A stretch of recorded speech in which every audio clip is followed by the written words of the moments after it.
It has begun. We are live. Good evening, ladies and gentlemen. My name is Jack, chronicler of the Northlands, the Lost Lore Scholar, your favorite YouTuber, I'm sure. Although there are people amongst me today greater than in stature than I, and you should go and be subscribing to all of those as I introduce them as well. Firstly, the man that's making all this happen, suited for battle, GraphPaperArchitect, hello. Nanu. How are you doing this evening, sir? Well, for me, it's about lunchtime, so I'm feeling very good. Well, I've Thank you done for a having whole me. day of work. You Americans are going to have the advantage on me. You're yeah. fresh to the fight. Exactly. Hi, Jack McCarthy says, Jack! It's the fellow Jack. Greetings. Hey, McCarthy. Yeah, I recognize that pumpkin. Aye. Okay. Who are you? What do you do? Tell of yourself to the good people. Well, GraphPaperArchitect is my moniker on YouTube and on Twitter. So if anybody is looking for me, that's how you'll be able to find me there. As you can see behind me on my green screen, because I'm in my micro studio, I'm also the owner of Tactical Fantasy Games. We are partnering with ClownfishTV and Nigeria Entertainment to bring you Adventure Engine, hopefully in 2025. We're still cooking it. And we'll also be bringing you several other products in the future. That is where I'm headed in the tabletop RPG design space. I have a plethora of histories varied in film, television, broadcast, ghostwriting, yada, yada, yada. I'm not going to go down my whole list, but... So you ought to be called Jack as well, then. Jack of all trades. A bit. I do claim the title Grognard TNG because I began gaming in the 80s. I was there for the Satanic Panic, which is... I have some stories I could tell about that, but yeah, I just love gaming, and that's why I'm here. Let us bring forth a man that needs no introduction, but must climb up from the depths of the dungeon that he is currently delving. It's Bill. Hi, Bill. Good afternoon, everyone. It's good to see you all. Jack, you're in good voice. GPA, good to see you, my friend. Good to see you. For anyone who might not know me, my name is, my handle online and has been since 2020 is the DungeonDelver. My name is Bill Sylvie. I've been tabletop gaming for 44 years now. I guess it'll probably be 45 this spring. I've been a fan of Dungeons and Dragons that entire time. And little did I suspect all the way back in 1980 when I got 81 when I got playing the first time that Gary Gygax fellow that I would get to know, become friends with, and work with Gary. And I did that for a number of years. I have a few published products out there. You can find them. The Lost Crypt is available through Frog God Games, which is a portion of a module that I wrote with Gary before he passed away. And I have another one under a pen name with Necromancer Games, and I co-authored with Lance Havermail under the handle, whatever was it? I don't remember now, but it's called Elemental Moon, and you should definitely check it out because Lance did a bang-up job on his half of that module. It's absolutely worth your time. But now, most days, when I'm not on Christmas vacation, I spend my time reporting on TTRPG news and doing live streams about classic TTRPGs, and I have cool guests on periodically, like GraphPaperArchitect, and I'm sure, Jack, you won't escape me for too much longer. Time zones, mate. Time zones. Oh, we'll figure something out. Maybe I can get you and your lovely wife to sit in on the stream with. But at any rate, that's about all that's relevant for me. Well, we have had the DungeonDelver, but I think it's time we bring some wit, charm, and beauty to the stream. But I'm already here. That's true. You've got some beauty. It is a blast not from the past, but it is Ginger. It's HarmonyGinge. Oh, you were talking about me. Hi. I'm HarmonyGinge, at GingerBlast on Twitter, and Harmony_Ginger on YouTube. I don't really do a whole lot with my YouTube. I kind of go through phases. I mostly just air my opinion about TTRPGs online. I'm currently running a very experimental game where I had the setting created by the players themselves. So yeah, that's about it. I just play a lot of games. And you're representing Fallout today with the yeah. It was it was clean. Brilliant. There you go. Yeah, I put a lot of thought into this. And we had a last minute interruption. I was going to do like a wrestling themed thing, but I'm tired. But from Agranak Studios, I could do a wrestling theme. Go for it. You go give him a wrestling intro. Live today on Jack the Lost Lore Scholar, as I try not to choke on my little cough drop in here. We've got the man, the beast, the awesome rockin' Dungeons and Dragon vest, the man with the stash, DM Wisdom! Hi, everybody. How's it going? Brother! Brilliant. Don't be messing with him, brother. Thank you for that introduction. I don't know why I got such an awesome introduction and nobody else did. You guys are awesome. Glad to be here. This is cool. Well, I'm Agranak Studios. People call me DM Wisdom. And yeah, I do YouTube and I play with dolls. So I got a bunch of puppets As all grown and men whatnot. should. Yeah, That's right. We all play with dolls. we all play with dolls. Yeah, Army miniatures men and everything else. yeah. Oh, Yeah, been playing role playing since the 80s, so I'm not going on as long as the DungeonDelver, but probably about 9 years less than that or so. Like 88, 89 is when I started playing. Started with first and second edition, still playing first and second edition, as well as a ton of other RPGs that are out there. And yeah, I'm just trying that dungeon tuber thing for the last 2 years or so. And yeah, trying to have fun with it. Good. Well, what a panel we have. Ladies and gentlemen, welcome. This evening we are speaking of a very controversial topic, something that has drawn the battle lines amongst the modern tribes. Safety tools in the Dungeons and the Dragons, officially in the Dungeon Master's Guide 2024. Before we get on, though, let's have a quick look through the chat. We'll see who we've got around. Obviously, we have my wife, Vixene, and young Max on the mod team, so behave yourself, people. Hello, Raph, Haralder, Christopher Harvey, Haralder again. Now we got Timothy Imholt. Hello, hello. Feifel is here. Hello, Feifel. Wingus Ryu. Logris is here. The ultra-American TTRPG is here. Condor, welcome. Welcome. Obviously, we've already said Jack McCarthy is here. There's a lot of you. There's the Dabbling Warlock from the Elven Made Inn. Chris Patton. Good evening. Good evening. Yes, there are many of you. Many of you indeed. And we're going to attempt to have something of a constructive, adult, measured discussion on this subject. Well, before we get into that, though, Jack, there is one more thing that I do need to discuss. So there's one point that I need to bring up, and that is that we are not alone. No? Someone lurks. Oh. Let's go ahead and drag him out of the shadows, shall we? Oh, hey, how's it going?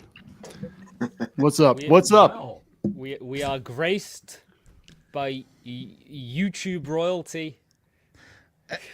Hey Jack, I'm not feeling your intro for Kneon. Could you play like a jangly heavy metal guitar riff and then bring him on? I was not prepared for this. This is very much a last minute hello. Hello, Kneon. How are you? Hi, how you doing?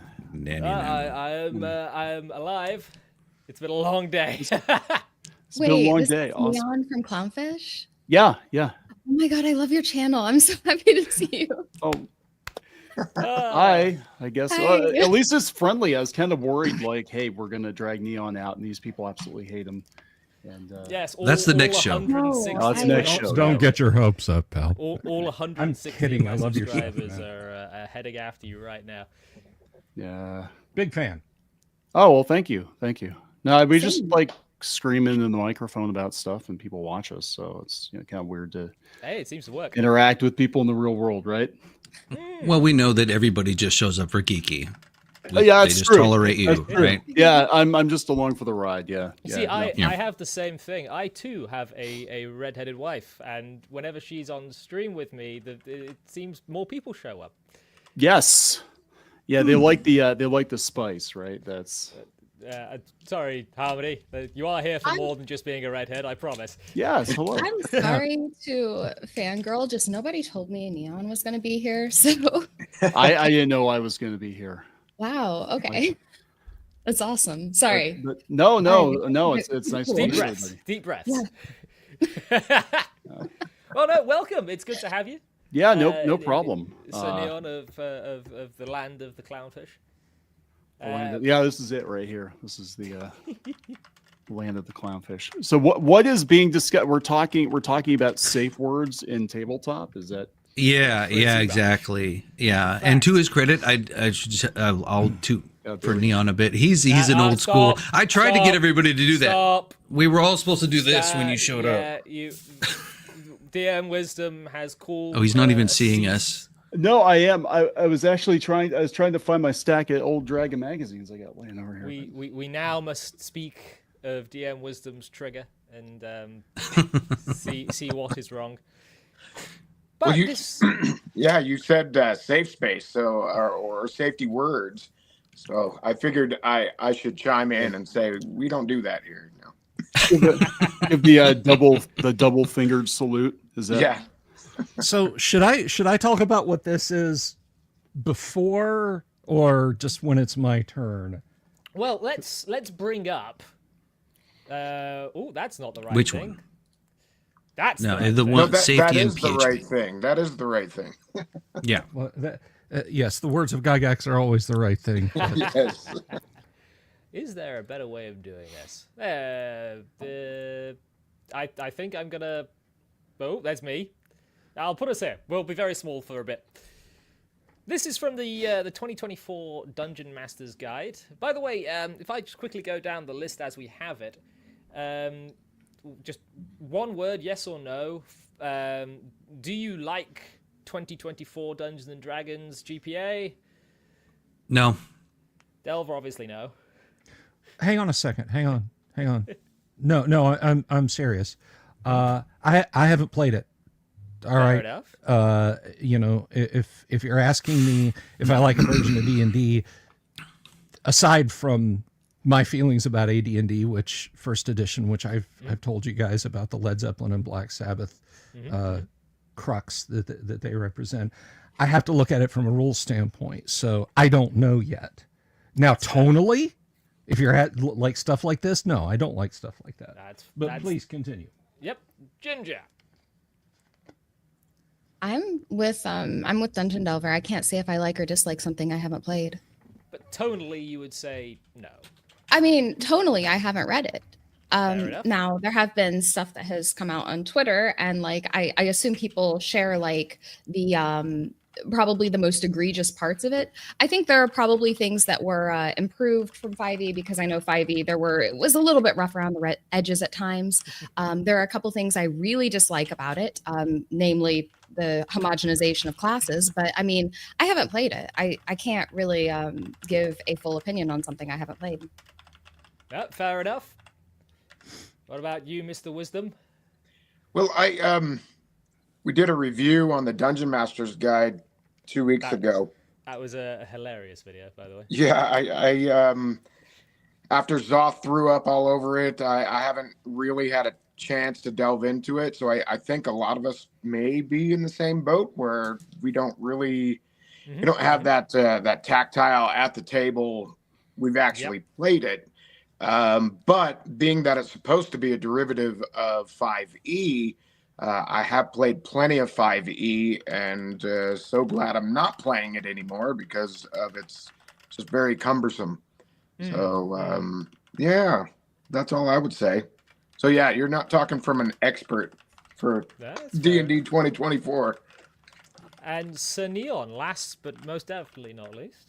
No, haven't even picked up the manual yet. Don't like 5e, so I'm assuming I'm not gonna like the Fair enough. latest Now version I play a lot of 5e. Probably the out of all of us here. Oh, Jack, yeah. boost your gain, Jack. We need more volume from you. No. More volume from me, right? Yes, Well, more volume.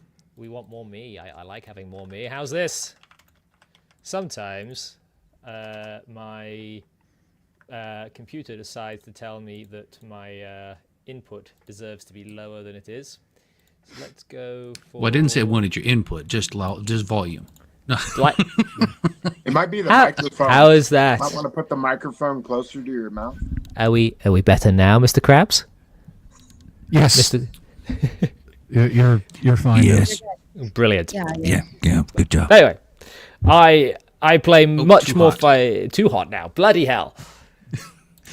Very, Just a little bit. tell you what, let's go back down to here. This is where I usually am. How's that? We good? You're perfect. That is perfect. Perfect. I know, Delver. I know. You thrown me completely. 5e. I play a lot of 5e. It's the game I run for my group. It's the game that my co-DM runs for his group, and it is the game that the little baby DM of both of our groups has started to run.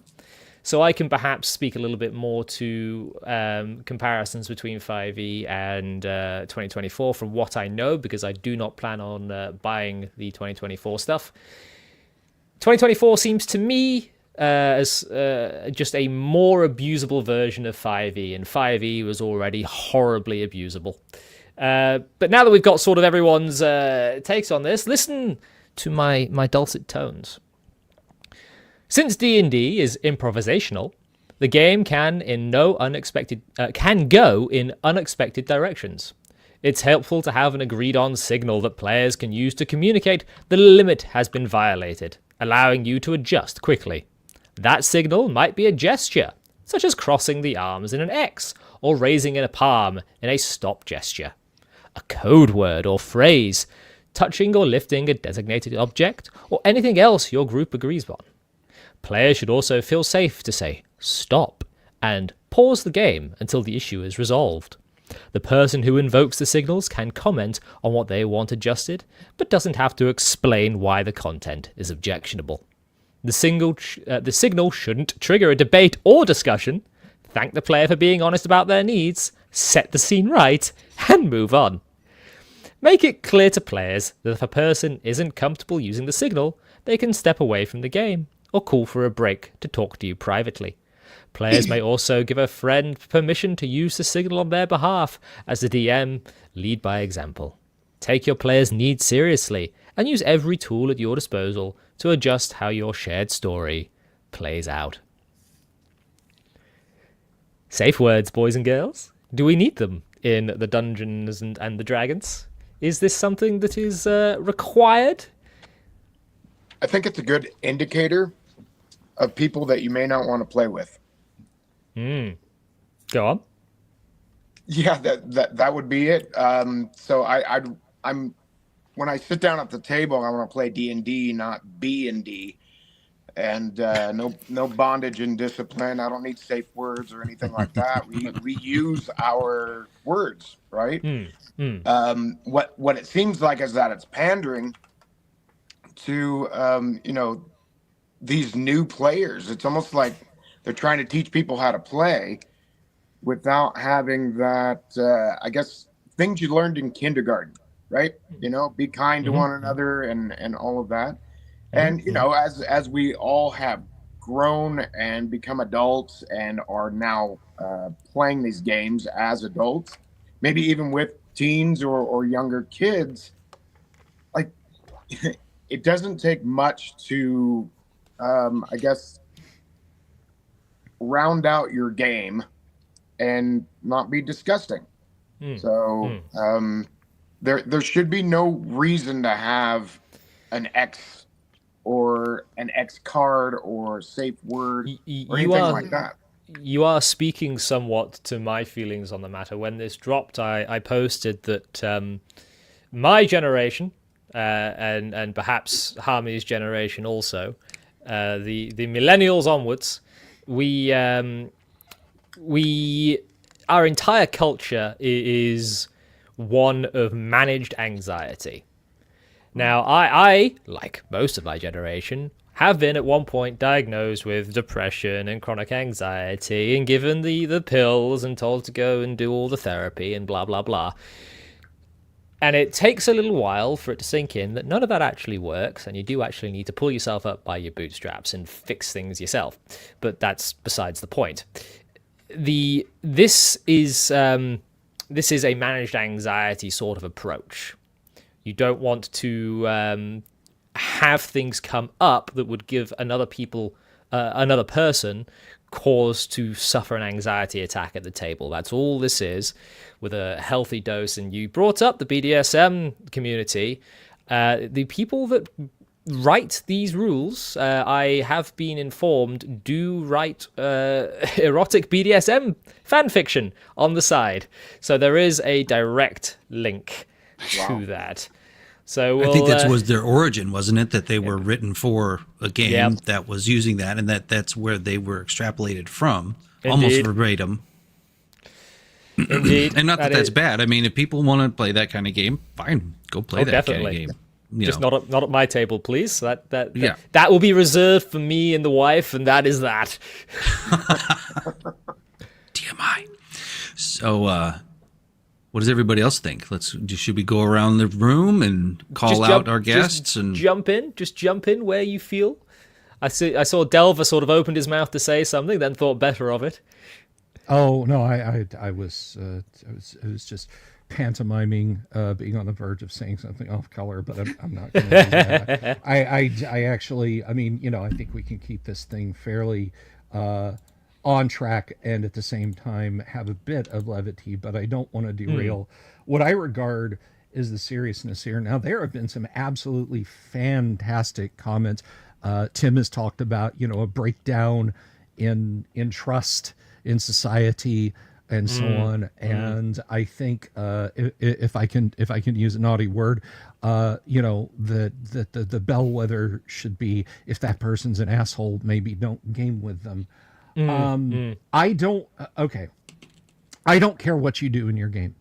My co-host, Kyle Schuant, and he's an absolutely wonderful fellow, runs AD&D differently from the way I run AD&D. I would not run an AD&D game the way he does, and he has flat out refused to use rules when I've run him in AD&D games before. I've said, hey, you can make your character 4d6 and then arrange to taste, like it spells out in the Dungeon Master's Guide for AD&D, and his response is, Gary went soft. It's 3d6 down the line. And that is not a prescribed method of character generation in first edition AD&D, despite what people might think. There are 4 methods, and that is not any of them. But I digress. The point is, Kyle does things at his table differently than I do things at my table, and we both call ourselves first edition AD&D DMs, and we get along just swimmingly. If you, Jack, GPA, Ginger, DM Wisdom, Kneon, say, I want this element in my game in the meta or in the rules, and I don't, then we move on. This is the manifesto that I was telling you guys I wrote. If I could just have the talking stick for an extra few seconds. Go for it. What the panel you put up, Jack, of Wizards of the Coast now adopting something, and I want to point this out. That the X card, that thing, that came from a niche of TTRPGs from like 2006, 2007. Okay, that literally one single Google Circles story gamer group came up with using BDSM safe words in TTRPGs to make the game master stop running the game. They don't want them to. the way they don't want them to. And now, of course, it has flowered out and is concreted into the fundament of Dungeons and Dragons. And this is where I think this becomes a huge existential problem. Now, I've said before on my channel, I focus on classic TTRPGs. I mean, I'm not sure how in focus I am, but if you look around me, you don't see a lot of 5th edition. You don't see a lot of even necessarily OSR stuff. It's AD&D, it's original D&D. But this kind of situation can wash back up the pipes, if you will, and flood even our little homes because so Wizards of the Coast has done this. Wizards of the Coast has an enormous amount of authority in tabletop gaming because they wield Dungeons and Dragons. They own the D&D IP. Because of that, if you look, and Tim Imholt and I looked at this some time ago, we were talking about the economics of RPGs. The pie chart of Dungeons and Dragons financially over every other TTRPG is like Pac-Man just as he's about to finish closing his mouth.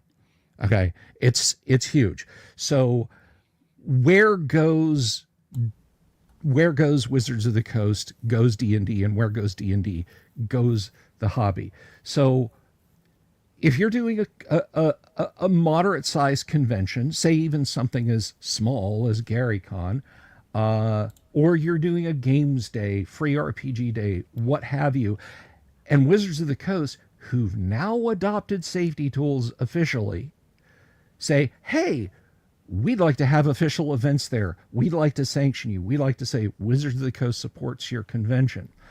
And I, as an AD&D DM, or any of you, or anyone listening or watching, says, hey, that's cool. I know that most people will be playing Pathfinder 2e or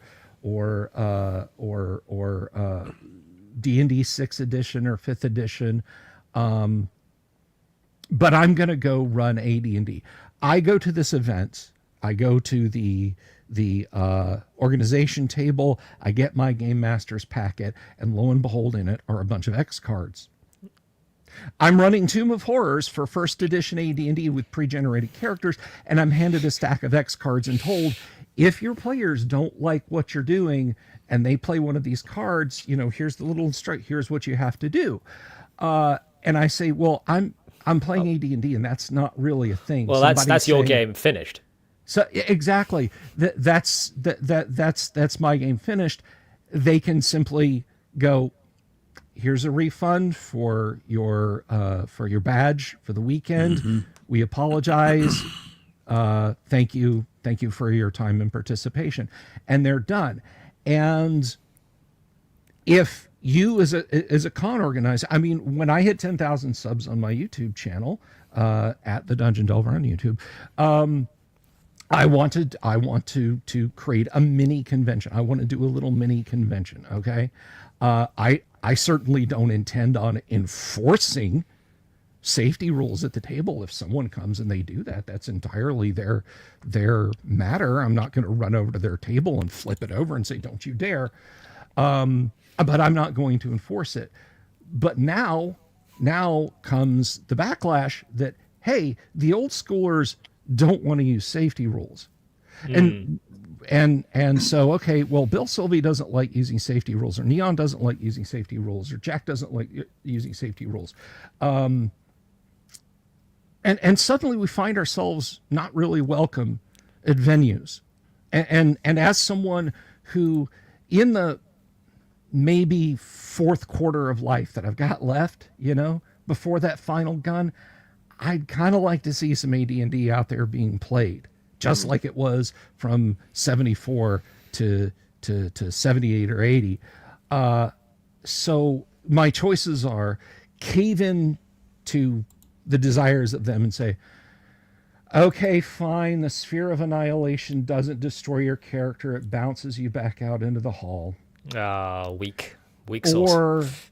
Or being forced into more and more and more and more and more tinier niches, Well, and pushed away. And then the history of the game, and I'm certainly not saying I'm the only historian for classic D&D, not by any stretch of the imagination, is marginalized and pushed away further and further and further. And perhaps you say it can't happen here, Bill. It can't. It's codified in the rules now. Well, this is the slow death by 1,000 cuts execution, the ever forward march of this sort of thing. And if I can conclude with one thing, again, if you say it can't happen here, Bill, Wizards of the Coast can and will tell little tiny shops in strip malls that are just Magic the Gathering stores, we will pull all support if you do X, Y, or Z the way we don't want you to. And they've done it with Magic the Gathering for a decade or longer. Yeah. And they own Gen Con, which is the biggest player in the con circuit, which tends to lead. Now they can start freezing out people and players that they don't like. They have the tools, if you will, for that. I'm sorry, that is the end of my manifesto. Well said, Bill. I think there was a lot of great topics in there. But let's go ahead and continue on. We've got Kneon and Harmony we haven't heard from. Oh, let Harmony go. Oh, well, thank you. The gentleman. Yeah, I personally think if it's something you want to use in your D&D game, whatever. I don't particularly care that much. What I do care about, though, is I care about dedicating resources in rulebooks to helping people with social interaction, which is a completely different topic. But also, I think that, oh gosh, how do I say this? I've had so long to think about it, and like suddenly it's hard. Yeah, so I think that there has been kind of a warping of definitions here. I think it's like totally cool and normal to have a conversation with players, because what I do is I don't use safety tools. I don't use X cards. People don't do like this thing. I don't do any of that, but I try to maintain an environment of, hey, if you have a problem with something, if there's something that didn't go right, please just talk to me. Like, my players feel comfortable coming to me and talking to me and having a conversation. And I tell people at the beginning of campaigns, yeah, you're going to see fantasy racism. You're going to see fantasy sexism. You're going to see some body horror. There's not going to be explicit sex because I'm not a weirdo. But like, I tell people that, but that's not a safety tool. And I think it's a little bit strange that people are considering conversations safety tools. That is a conversation. That is an adult conversation that people have been having since the dawn of time. I cannot agree with you more on that sentiment. Having a chat is not a safety tool. It is having a chat. But please carry on. I interrupted you. No, that was basically it. Like, I'm interested in the game. I'm interested in experimenting and looking at rules and reading old rules, new rules, seeing what works, what doesn't. I'm interested in carrying the state of the art forward in RPGs. I am not interested in dealing with long sections of rule books, which that wasn't a very long section. That's not super egregious, to be honest. But I'm not interested in having like sections of rule books talking about social interaction. And I mean, it goes into like, if you go to Reddit and like any D&D Reddit or any RPG Reddit, like 80% of the posts are like, how do I tell this guy that his DM style doesn't work for me? Or how do I convince the players to do something else? Or how do we have a problem player in our group? How do we kick them out? Like, they're not about the game. They're about social interaction. And I don't care. All right, that's it. That's all I got. Short and fiery. I don't like rules lawyers. Who said I don't like rules lawyers? Oh, yeah, Mr. Impulse. Oh, I love rules lawyers. No, rules lawyers show me what I'm doing wrong. Rules lawyers help me improve. We've had 2 red X's from Black Lodge Games now, guys. We've got to shut this thing down. Sorry. Yeah. But it's firstly, it's like a 3 strikes. So, good. Firstly, yeah, and so I've Neil, forgotten the first 2 happened. So of the land of clownfish. Sir. Okay. Yeah, I mean, I think it's kind of indicative of where the tabletop space is in general right now. I don't understand why you would have to spell it out. I mean, you don't have a conversation with people before you start playing. You don't know your players very well. You don't know, hey, if they've had a traumatic experience, maybe we don't do that in game. It does seem to me kind of like overreach on the part of WotC to be like, oh yeah, this is an official rule now. People have always had unofficial rules.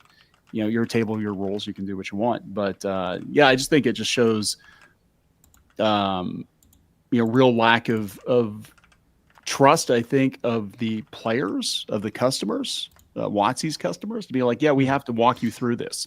We have to walk you through having conversations and understanding your own players at your own table. We have to micromanage your table.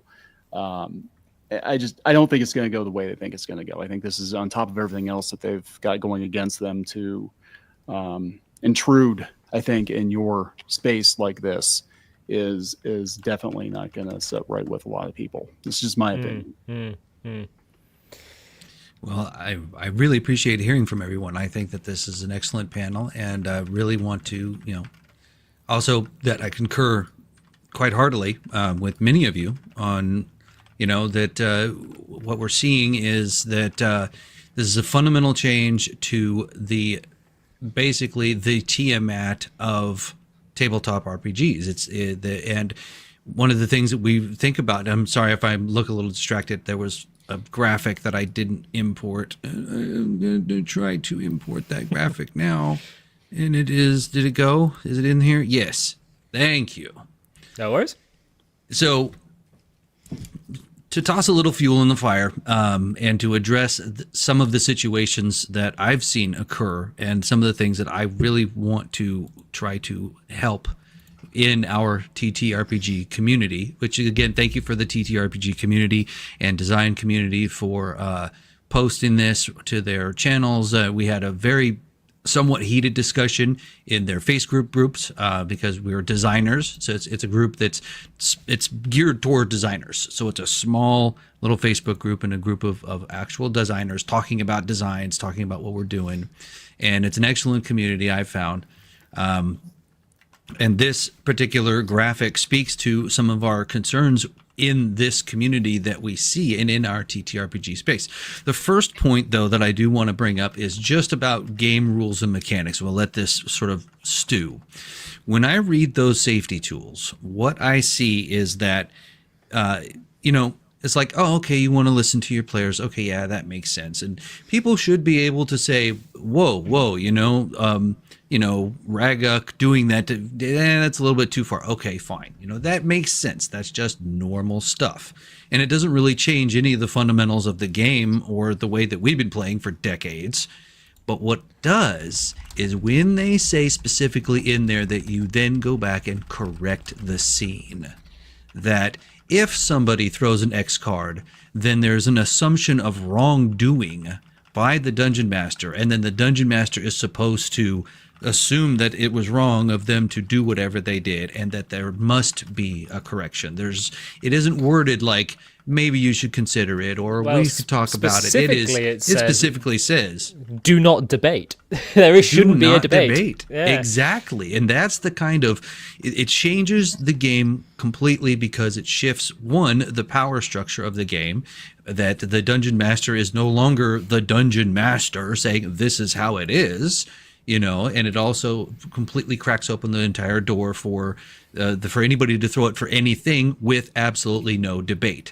So if you go into the tomb and you see the giant face on the wall and it's completely pitch black and you go, oh, I'm going to just stick my arm in there and see what happens. Like, oh, now you don't have an arm. X card. What? Wait a minute. Now and it's for any reason at all. So it changes the game, how the game is played, how it's structured. We'll think about that for a minute, because that's more of a designer. I want to approach everybody as designers and producers and how this may affect us. Also, along with Bill's point about how it may affect us at cons. But what I see, and one of the things that I want to bring up, is this spectrum, safety tools and TTRPG spectrum. And like I said, I'm going to toss some fuel in here. What I've seen is that as we've seen this type of, idea of making changes and changes being forced upon us being bullied upon us in our spaces online, and now it's built into the game. There's also, so they're on the fringe. They're somewhere over on one of these edges. Oh, you've got to always use them. Or on the other edge, they're an abomination. We see several, prominent figures in the TTRPG online space making YouTubes that will use all kinds of horrible names, call people, special snowflakes, or you're just a crusty old grognard, and it just divides us and divides us and divides us to the point that, we're not even just talking about a game. Now the game has become the battleground for other discussions and other things that are going on. The culture war has come again. Exactly. Unfortunately, it's true. And where I'm trying to strive for, which I appreciate everyone being here to do that, is getting everybody to realize we just chill. We don't need to go at each other and name call, and because I won't tolerate bullies. It doesn't matter. You could be one bully shrieking about, you must play the way I tell you to play. Or you could be the other bully saying, you must play the way I tell you to play. It's all bullying. To me, it's all bullying. So I just ask everybody to think about it and look at the graph and go, well, where am I on this graph? And why would I be on this graph? And what's going on with this sort of thing? And sort of just call to everybody's attention. It's like, it is really kind of amazing that we went from a unified player base. I remember back in the day, we were the kids, we were the outcasts, and we were against everybody else, and all of the people telling us we were nerds and dorks and Satanists and all of this stuff. We do have, at present, we do have Dying Breed TT, Kyle, in the chat, and he is fond of saying that there are those of us that bled for the hobby. Yeah, I did. I'll tell those stories later. I did. Yeah, literally quite a bit. Mm-hmm. But what I see fracturing in our own space is we've got the people that are saying, oh, you're just a this or you're a that because you want to use them or you don't. And it's like, wait a minute. If I want to use safety tools, why does that pigeonhole me into a bracket? Or if I don't want to use them, why does it pigeonhole me into a bracket? And we can go on with that other stuff. But that's where I was coming at this. And I would love to hear everybody's thoughts on that and what you would like to see specifically our culture do instead of you're a wokey, you're a grognard, fight. What can we do instead? What's an alternative? Well, if I may take the floor for a moment, there isn't really any way of getting people to stop having a slap fight in the middle of the hall. You're going to find that people enjoy the drama. They like talking about this sort of thing, and they like arguing vehemently about which way is the right way, etc. So that's just going to continue as a matter of course. I would heavily lean towards these being, and I say this, I want to stress lean towards, not absolute, because I don't want to end up being pigeonholed, as you say. I would lean towards these being an abomination. The reason is for exactly what people in chat are talking about. It removes the DM from being the M of that an acronym. He is no longer the master of the game. Mm-hmm. Now, I don't really mind terms like shared storyteller because I think that's just a coincidental byproduct of playing the game. However, it's my table, and as I told everyone when I upset them on Twitter last week, it's not a democracy. This is very much a dictatorship. I am in charge, and the dice are going to have a lot of input on that. Cat wrangling, we say that, Kneon, like playing with my group is like herding cats. But straight away, by saying, oh, I don't like safety tools, straight away, it's you are a bigot of this, that, or the other nature. That is all I will say on that point. But I have played in games. My best friend, when he put his hand to DMing, I for his birthday, I got him a module. It was Wild in the Witchlight, because that's the one he wanted to run. We all rolled up our characters. We got a little bit of the ways through it. and he used safety tools in his campaign. Do you know how often those safety tools came up, folks? No times. And they were very much people that would use the word neurodivergent to describe themselves. They would do things that the old crusty grognards on the other end of the spectrum would call, the woke snowflake, da-da-da-da-da. No, we had a great time. Not once did anyone have to use a safety card, even in the grotesque horror bits, which he liked so much. So, in fact... Yeah, but Jack, I'm sorry, man. I gotta go back to everybody's buddy, the late great John Panette, who talked about the circular argument he had buying a TV at Best Buy or home theater system at Best Buy. Do you want the performance service package, the warranty? No, I don't want the warranty. It's $200 more. Yeah, but you're gonna want the warranty in case it breaks. Well, if it's gonna break, I'm not gonna buy it. You are actually speaking to something that I was about to hone in on, Bill. You've beat me Psychic to my punch. DM powers. Indeed. Let me grab my little presentation tool here and share with you my Twitter in the hopes that no one's posted any nice fantasy art lately. So I ran a little poll here. This is just saying, have you ever actually had a situation wherein safety tools would make sense? 611 votes, I think, is a fair sample size. 88%, let's say, of people said not only had there never been a situation in which a player was so offended by content that the DM had presented to them, the sort of 12% that did have a situation where players were offended, it was very mixed answers on whether or not safety tools would have had any impact at all. So the question is, who is this actually for?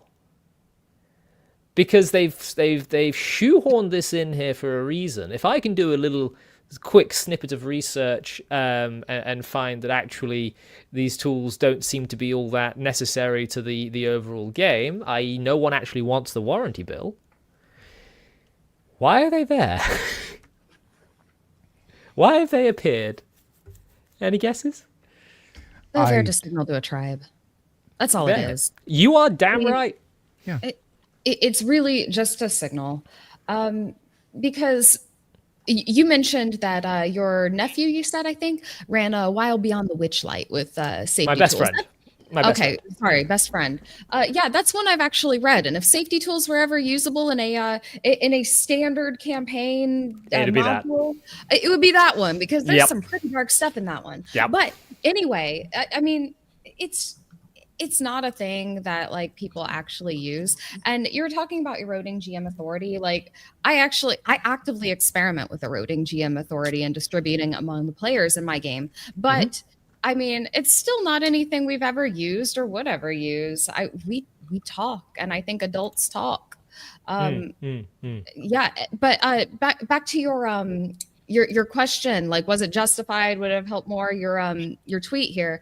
I would probably just say the caveat here that your 611 vote sample size, that is likely biased, because you do have I tried to get a few people from the other side to retweet it, but none of them obliged. But so I mean, I don't know what I'd say about the sample size, but I do think even if this stuff comes up, like I've had situations come up in my game before. I had one time a girl got very, very drunk and started trying to seduce every monster they came across. And I was like, hold up. Like, why don't you take the night off? Like, just go do something else. But like, we didn't need safety tools for that. I'm just glad it wasn't a guy for a change. No, it was a girl. But like, we use basic adult communication. You mean you're normal human beings? Yeah, and I do think like this might be a completely radical, off the wall opinion that I'm going to add here, but I think a lot of this has to do with the fact that there is like a whole generation that is like socially stunted now from just from being indoors through 2020, 2021, and I think that people have forgotten how to have like communication with each other that is productive and adult, and people are like reverting to like kindergarten level X cards and checklists. Like they have these like checklists, these consent checklists, and there are a lot of them. I think I sent you one, but there are a lot of them, and one of like when I Googled. Yeah, like that one. But when I Googled RPG consent checklist, that was one that came up. But there was another that came up that I looked at that had bestiality on it. I'm sorry, can I even say that on your show? Like Harmony, I'll. Well, you already have, so let me. This is not a secret. While I was going through university and just after, there were a few ladies that paid me to write for them stories of an adult nature. Sort of a cash in hand sort of gig.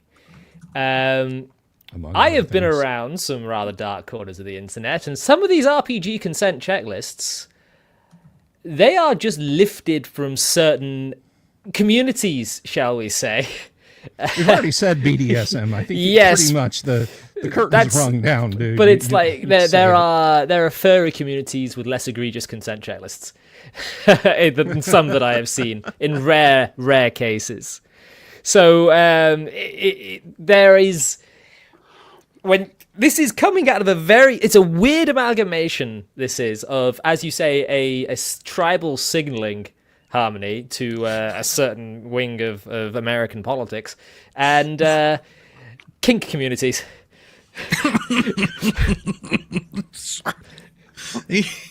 I don't, And this is now official Dungeons and Dragons. Why is thirst on the list? Like severe weather, tornadoes. I mean, I guess I get it, but like thirst. And I mean, are we talking like brain rot slang thirst, or like actual like, oh, I'm parched, let me. Yeah, that's one thing. I mean, is that what we're talking about? What kind of which kind of thirsty. thirst? These pretzels are making me thirsty. I don't put this in. If you say, oh, your characters are stuck on the desert demi plane in Castle Greyhawk, you're all thirsty. Oh, I play my X card. You can't tell me I'm thirsty. Heat stroke. No, just grab some Larry Elmore. You will be thirsty. Just get some old TSR art. You'll be thirsty. Look, I've now got this image in my head that I need to tell people before it burns a hole in my brain, of the Dungeon Master also getting a series of cards, and instead of Dungeons and Dragons, people just start playing Yu-Gi-Oh! You've activated my card. We've got to shut the stream down, guys. Dehydration was mentioned. An X has been played. I believe that is our third vote. I got Wrap you it up. covered. There's no dehydration going on here. It might be moonshine, but it ain't gonna dehydrate me. Right, we haven't heard from Mr. kidding. Wisdom, DM Wisdom of Agranak Studios. Back there, Indeed, man. he is sat there looking incredibly suave. Look at this man. I know. Look, Here it is. that mustache is glorious. For your glory. Yeah, it's doing something weird today. I slept on it last night. But no, we require some input, sir. You've been put on the spot, and you'll stay on the main screen until you have satisfied me. Ew. Safety tools are bullshit. This is going to be a measured conversation. It's bad on every level that you could possibly think. Here's what it is. It's somebody that doesn't have authority wanting to take it. And it's them wanting to have control when in the name of mental health. And I think there is a place for safe tools. To kind of be contrarian, maybe even play devil's advocate. There's a place for it, and it's probably in a mental hospital. It shouldn't be at our normal game table. That's the bottom line. Don't use safety tools. Friends don't That's lend all- friends that's- safety tools. Yeah, you use them when they're needed to be used, and that is when in a form just like this one that popped up. Use that when you are at Patton State Hospital playing Dungeons and Dragons with a bunch of criminally insane inmates, because you don't want that person jumping over the table and trying to choke you to death. Other than that, use your words. Be an adult. Be be a goddamn adult. I don't know how else to say it. It's really simple. I do agree with you on the mental health side of things, and there is a term used by a political pundit from yesteryear. I've not heard from him much. The term is cry bullying. And I believe that might apply to what you're trying to get at there, where victimhood is used as a way to extend control over the people around an individual. And that, you know, that to kind of back up Wisdom DM, and boy, has there ever been a better on-screen handle than that to deliver that slice of reality. You know, to me, what is stated in the 6E, was that Dungeon Master's Guide or Player's Handbook that quote comes from? That was DMG. The DMG. That is the direct antithesis of what is in the AD, what rounds out literally the last word in the AD&D Dungeon Master's Guide. It is the spirit of the game, not the letters of the rules, which is important. Never hold to the letter written, nor allow some barracks room lawyer to force quotations from the rulebook upon you if it goes against the obvious intent of the game. As you hew the line with respect to conformity to major systems and uniformity of play in general, be also certain that the game is mastered by you and not by your players. Yes. You know what that reminds me of, Delver? There was a situation not too long ago. I'm sure if I was to... oh, God, his name's completely gone out my head. Critical Role DM. Matthew Mercer. Everyone knows Matthew Mercer. Love him or hate him. I quite like the chap. He was doing a live play with the Critical Role guys, and I believe there was a dragon that was flying towards the group, and his wife had Polar Master and Sentinel, which would have stopped the dragon's charge. And as the dragon swooped in, she goes, you can't do that because the rules say that my feet goes off and this sets his movement to 0. This dragon can no longer come near us. And he turns round to her and he goes, explain to me how your stick is stopping this ancient dragon.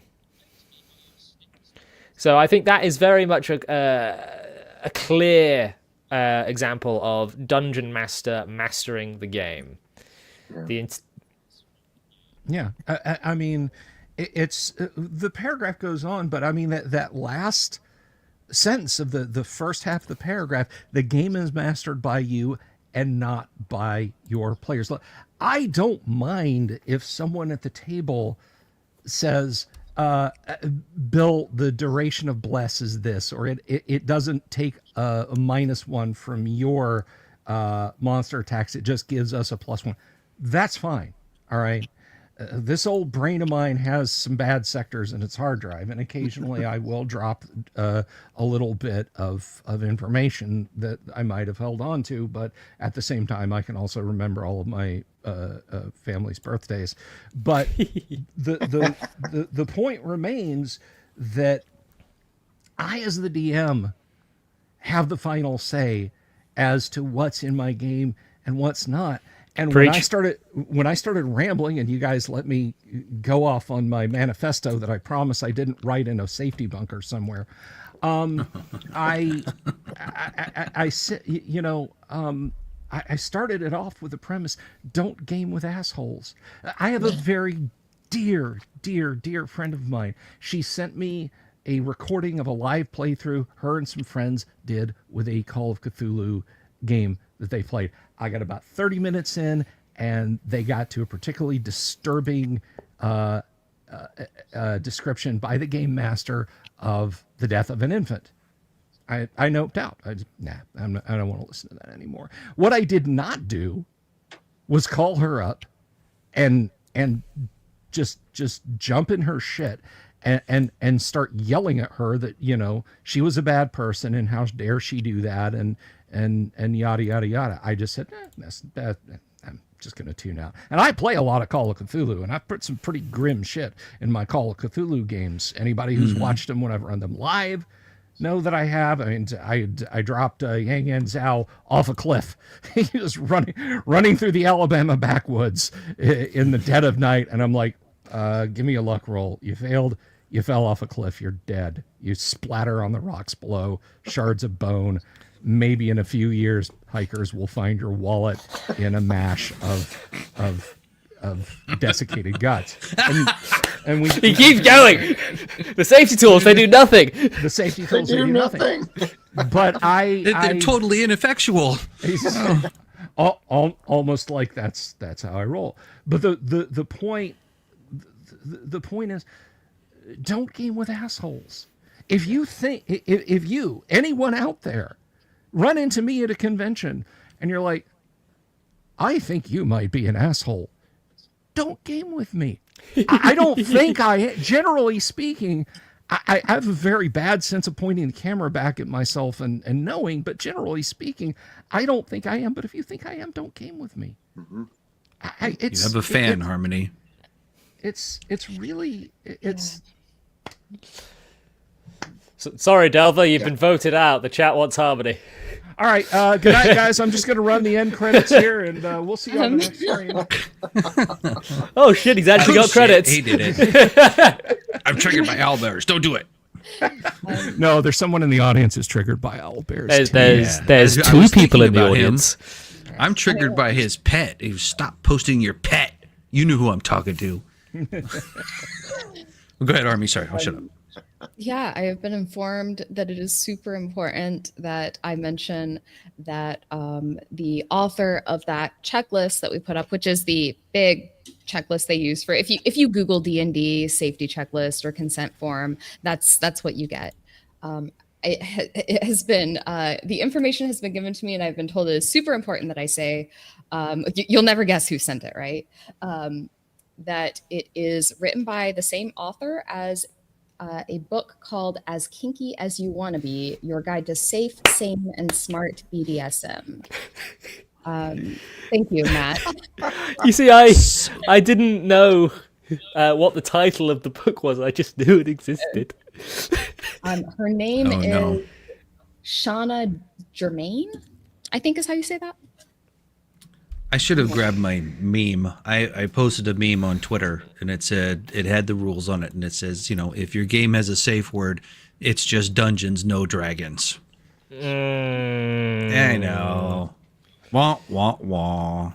Bad. Kneon hasn't spoken. Kneon has not spoken in a while. You know, because everybody's going to throw their arms up as soon as I open my mouth. That's the... yeah, so, like, I don't really have any. I can't follow DM Wisdom. I don't have anything to add here. I can link him to you. Just talk it out before you play. I mean, I don't understand what the purpose of. Like, I guess I could see if you're playing with somebody at a convention and it's not your normal group, and you want to get a feel for what might, you know, set somebody off. I guess maybe in that circumstance, I could understand it if you're not familiar with the people you're playing with. But yeah, I think it's kind of, I mean, it's always been kind of an unspoken rule that you don't, you know, go there if you know somebody's had a traumatic experience or something.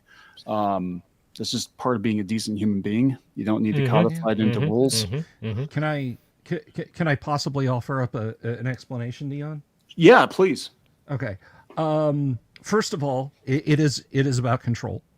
These are not put by people who want things to be safe. These are created by people who want to control the narrative, the capital N narrative.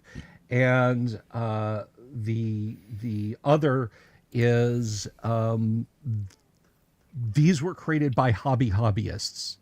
And what I mean by hobbyists, like how many people have you encountered in your life? And I would wager it's a lot. They have all the trappings of an expensive hobby. They cleared out half their garage to put arcade machines or a pool table in, or they went out and they bought the most expensive sailboat with all the top of the line gear on it, and then they stop. That's it. They don't go out and play pool. They don't play with the arcade games. You cannot remember the last time they went boating. They're hobbyists. We've fixed Dungeons and Dragons. Okay, cool. You want to play D&D? Oh, goodness, no. I don't have time for that. Yeah. Yeah. But it is more about controlling narratives. And see, there oh boy, here I go. There's a segment there's a segment of social thinking that despite most of them probably not really having what one would consider a traditional faith-based mindset, they very much believe in original sin. We have to put the rules there because you could be bad. And I'm going to make sure that those rules will clamp down on you if you're bad. So in believing in that unforgivable original sin, that stain that you're going to carry around, we have made sure people are safe from the scarlet letter that you carry. So I think that's it, Kneon. I think that's why. So you know you're bad people, right? We have to do it because of the chuds and the grognards. The chuds and the grognards. That's right, Right, Kneon. right. The chuds and the grognards. We were going to try and be balanced.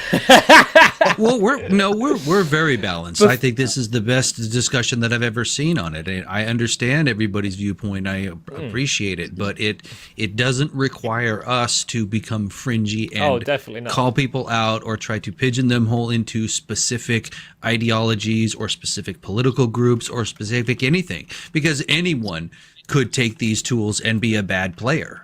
You know, you could be coming from the left side, the right side, red, blue, green, whatever the hell you are. You could be straight as an arrow, or you could be as wavy as a rainbow. You could be whatever the hell you are. It doesn't matter.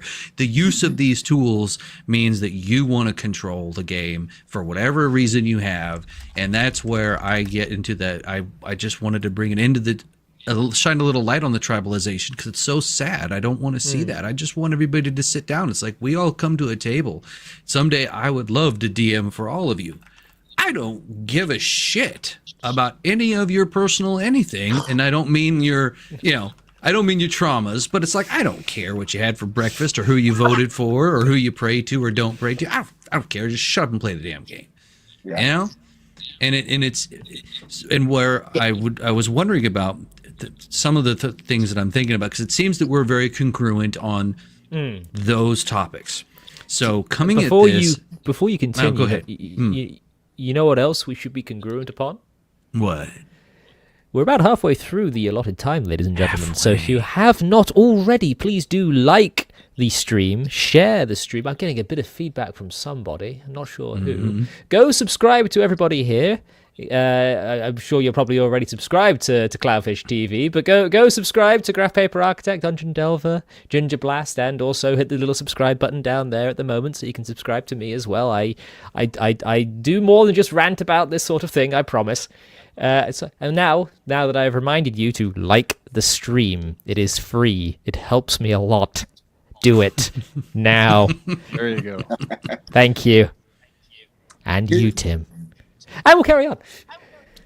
Here's an interesting thing, is that because D&D is such a huge brand, the rules that are there in regards to this topic, we will now have to deal with any up-and-comers that are playing 6th edition or whatever they're calling it. We're going to have to deal with that. And almost have to retrain anybody that's coming from that system and is going, I'd like to try out an OSR or just an older game or any other game. And now we have to contend with that. That's exactly where I was going with that. What are your thoughts on that? That's exactly where I was going with that. I must have beamed it to you through the cult network, because I am a dyed in the world Agranak cultist, everyone. Yes. Yeah, I think I forgot to say go subscribe to Agranak Studios. So go subscribe to Agranak Studios. Subscribe, yo. Yes. Absolutely. Because that's where we're at. Is we're all designers, and Clownfish TV sucks. Yeah. We knew that, Kneon. We were just being nice to you. Total Yahtzee. Can I say it's still surreal to Mustache have man. it's still surreal to have Kneon here because I've You're been that watching him fifth for a few player years just- now. Oh, thank you. Yeah, I was a big fan of Kneon before we reached out to him, which I plugged a little bit about Adventure Engine beforehand, so I can have my We're getting crust there. of We're bread working on it. today. We're working on it. So But no, If any of where we were you- going with that is that we're going to have to. We're also going to be dealing with all the new people that are coming in. Because Bill touched on it one time. I think that D&D is the gateway drug, right? For most of everybody that plays tabletop, D&D is the gateway drug, and 5th edition is big. It's huge, and this is where we're coming from, and we're going to possibly be seeing and probably seeing a huge influx of these people that think that this is the norm, this is what we do, and you're going, wait a minute, no, and then you have to deal with, well, wait a minute, don't you care about people? It's like, yeah, we kind of give a shit. It's like, I'm not gonna, if you tell me you're an arachnophobe, I'm not gonna have to make you go to the Underdark, but on that day you can go watch a movie while we go to the Underdark. That's the example I use. Like, just if be I'm cool about it. If I'm You know, running an Underdark campaign, you probably don't want to be there if you don't like Yeah. spiders. Go do your binge watch a season of something and just that kind of thing. But the point being is that as designers, and for our design community, and when we make this consideration, when we were designing our stuff, we go safety tools. Yes, no. TFG won't use safety tools, period. But it is something to think about. It is something to consider and to go, well, what do we do? Well, we're just not. We don't need to have behavioral modification tools or education in the game. The game is the game. Just know. Simple. But then what do we do? That's the other thing. And part of that solution, I think, comes from Session Zero. And I've heard arguments that Session Zero is a safety tool, and Session Zero is not a safety tool. And you're a pansy if you use Session Zero, and you're an awesome person if you use Session Zero. The spectrum is all across the board. What I want to propose is that Session Zero not be that checklist. Don't use any of that shit. What I do for my people is I say, okay, Session Zero, what are we going to do? We got Conan, we got Hobbit, we got Lord of the Rings, we've got, are we going to go full Tolkien? Are we going to go, where are we going with this game? What is it that you like? If you have something you don't like that you absolutely have to tell me about, that's fine. But I think that the Session Zero conversation beforehand is the gatekeeping tool. Keeps out the weirdos. And, True. What do you all think? As a solution to this, to say, we're not safety tooling, but we are Session Zero, so that if you got something that you got to tell us about, speak now or deal with it. I say get rid of Session Zero and just piss them off on the first game. just have a filter, a great filter. Yeah. If they can't stand you in the first 5 seconds, it's fine.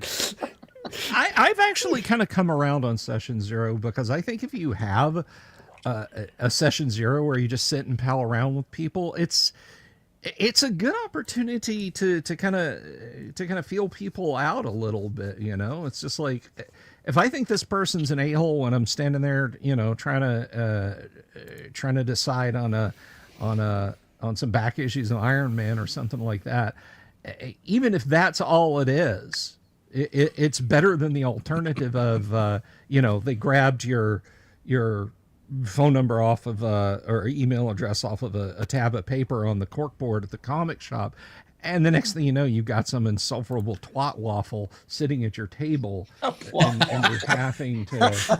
I love the terminology you use. I just feel like, even if that Session Zero is just saying, hey, here's what I do and here's how my game rolls, I've actually come around on a Session Zero. And worst case scenario, you might get a free beer and burger out of it, right? So let me ask you real quick, Bill, then, are you talking about only using something like that when you're going to play with randos, or? Yeah. You know. Yeah. Okay. The people I've gamed with, like I've gamed with Harmony, right? And she and I communicated and just shot the shit. I am entirely certain that this young lady had decided, yeah, nah, I'm gonna, nah. She would have said something, right? Am I right or am I right? Yeah.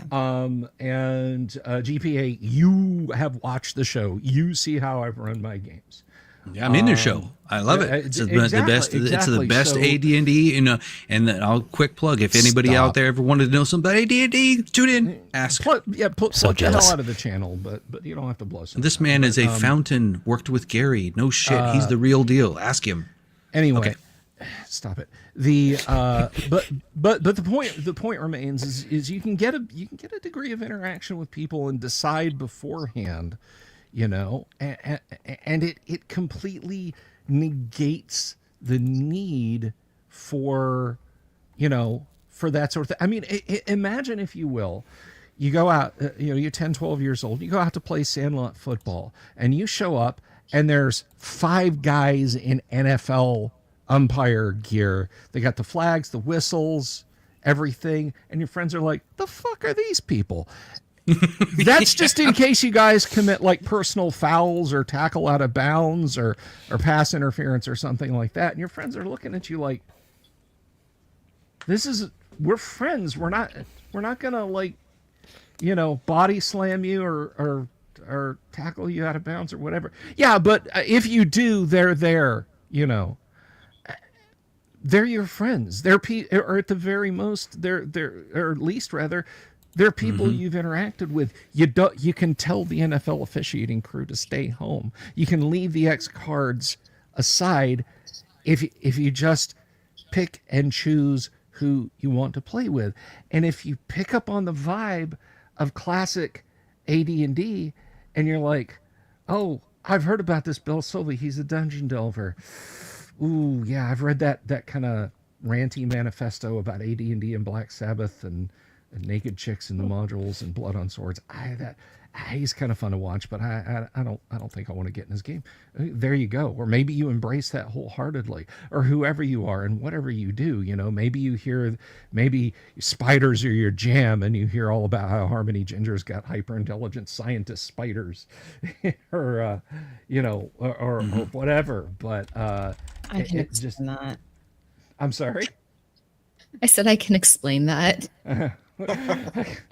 but the truth is, just read people, read the room, and you don't need the BDSM safety tools. But it goes back to what I was saying to Kneon. It's not about making players safe. It's about control. Always. So I'm sorry. I no, you have blessed us with the ancient magics, the ancient wisdom. So I'm trying to remember exactly where I was going with that question. So what if anything do you think, Kneon, about whether or not this changes the landscape for designers? Should they consider it, not consider it? Should they, you know, what do you think about that? Okay, so yeah, I mean, you brought up a good point about 5e being the gateway tabletop game for most people now. Unfortunately, that's going to bring with it expectations. Kind of reminds me of the adoption of the tutorial level in video games, right? We kind of got rid of instruction manuals in favor of the painful tutorial levels. You know, 2 hours into the game, you're still not playing the actual game. You're going through the tutorial. It's become an expectation. You don't put that in a game. You just drop somebody into a video game and they can die almost instantly. There are complaints. You know, so I mean, I guess if you're designing post 5e, and I think anybody designing post 5e has to take a lot of that into consideration. You know, where are the players at? Who is your target audience, right? And as much as I love old school D&D, you know, I have to admit it's not 1983 anymore. People are going to come from a different place. And And I guess I'm hoping that maybe common sense will win out and people will roundly reject the safety rules and just be like, this is unnecessary. We don't need these, whatever. And then at that point, you just scuttle it. But if it becomes this is the norm, this is the new normal, as stupid as I think it is, this is what the new normal is. At that point, as a designer, you kind of have to meet people where they're at, right? And I mean, I hate to say that, but I mean, from a business perspective, you kind of have to meet people where they're at. And like you said, I mean, as much as I don't like 5e, there's no denying its financial success. And when people think of D&D now, most new players, that's what they're going to be introduced to. Yeah.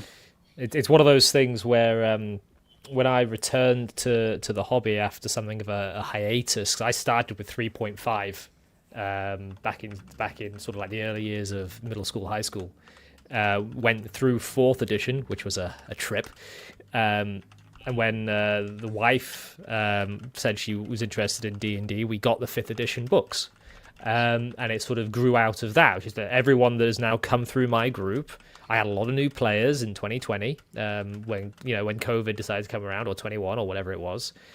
And I taught them 5th edition. And that has sort of propagated through several other groups now. And it's just where the new people come in and they have the 5th edition book, because it's, when you Google it, that's what comes up. Amazingly, it's still what comes up, despite the fact that 2024 D&D is around, at least for me.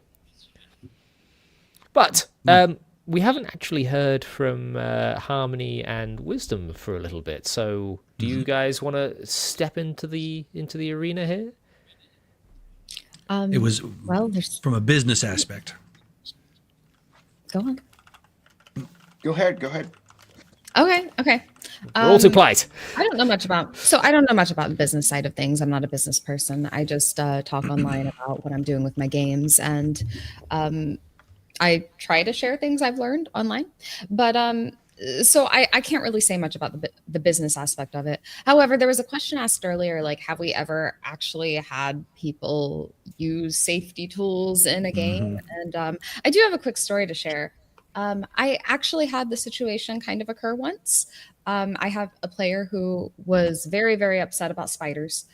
This was not in my game with the super intelligent suicidal spiders. Ooh, I don't think I can say that on YouTube. I'm so sorry. I'm banned already. In that game. That wasn't in that game. It was another game. It was like a horror game, and there were like a bunch of spiders, and she was very upset. And this is a player who probably, actually, I can say definitely does not agree with me politically. She would probably be pro safety tools. But she didn't need them, is the thing. We handled the situation like adults without the use of X cards or consent forms. She just said, hey, this description is freaking me out. I would like to just kind of go over there and excuse myself for a bit. And like, it was fine. I said, oh, my bad. Sorry. We'll try and keep it quick. But yeah, I mean, that happens. Like, adults know how to navigate these situations without the use of like X cards and consent forms. I once had a treasure chest in the corner of a creepy temple just above an undead dungeon. There are actually several of my players in the chat now, and they're already remembering what was in this treasure chest. It was swarms of spiders. They never trusted a chest ever again.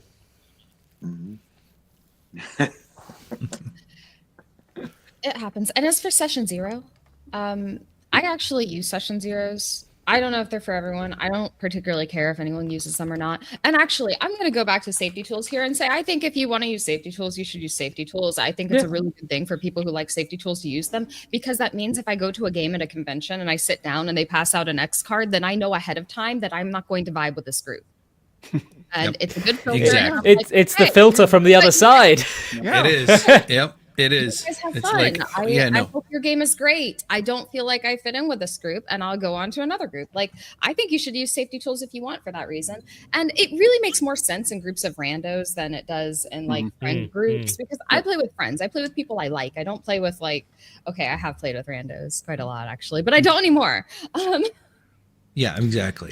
And Anyway. really quickly on the term of playing with randos, just it's one of the points I wanted to bring up. We'll go quickly around. Professional dungeon mastering, being a paid DM at a con or at a birthday party or whatever. Session 0, yes or no? Maybe safety tools, yes or no? We can just go around really quickly, just a consideration. I would say absolutely yes, because I'm being paid for a service. I know that's contrary to everything that I've said here, but I would say absolutely, because I'm now not the master of the game. The people that are giving me money are the master of the game, and they have certain expectations, and I want to meet those expectations as best as I can. So I would say absolutely yes. Whatever they're thinking is comfortable for them, I would do it. But man, I hope I'm never in that situation. I'll just say that.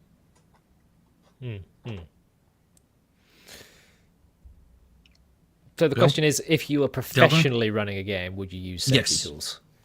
Yeah, either or. Yeah, yes or no for session 0, yes or no for safety tools, or something thereof. Now I've run a fair few professional games, and I would, not X cards, but I have told people. I mean, basically, the 15-minute lead up is a quote unquote session 0. Now, I had a game that was supposed to be like one session. With it was a corporate gig, and it turned into like a 9-week campaign. And then by the time we finished White Plume Mountain, I will tell you, they knew what kind of DM I was, and I knew what kind of players they were, and I met some nice internet buddies through that. But early on, I was straightforward. I said, hey, here's the kind of thing, I didn't patronize. I didn't, you just told them up front, this is what we're going to do and what they can expect. Swiftly here to the unwary. There are creatures dark and foul, slimes that can dissolve your skin, undead horrors, and so on. But basically, I was telling them these are the elements in the game. Just, be aware of that. And I find doing that before a professionally DM'd game is kind of a must. Exactly. How about you, Kneon? You can get paid to DM. Why didn't anybody tell me? I know, isn't that freaking crazy? Like, what? Hell? What's next? And it's not just a bag of Doritos. Can I spam my website in the comments? yeah, go for it, man. Yeah. Plug away. So what do you think? I will have to put this back in the chat because it will actually block it. But go ahead. So you were saying, Kneon, the link. I don't want to interrupt DungeonDelver. Nope, go ahead. Sorry. Never interrupt a man's sales pitch.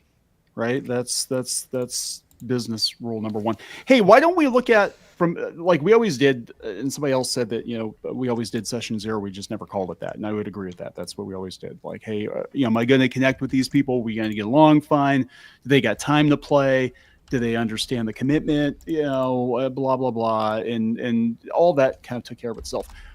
Why don't you come out from the opposite direction as the dungeon master and have a cheat sheet available?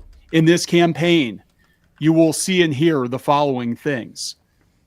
Spiders and thirst and possible orc grape. Are you okay with this? Yes or no? If you look at my sheet of paper that I give you and you're not okay with any of these things, we're not going to get along.